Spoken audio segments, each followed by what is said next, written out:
Police के दरमियान भी कुछ हालात कशीदा हो गया।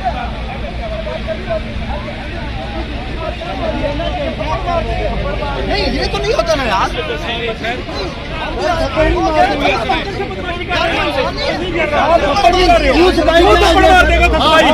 किसको किसको थप्पड़ मारा है?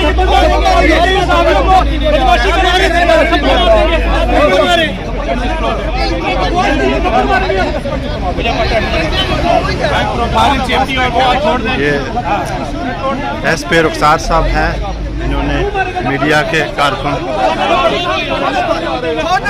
छोड़ दे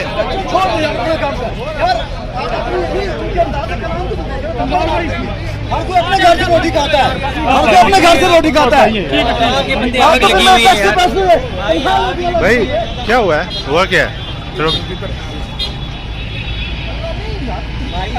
छोड़ दो यार, आम बंदों के लिए छोड़ यार। हमारे दोस्त को क्या है थप्पड़ मार देंगे यार, की बात है।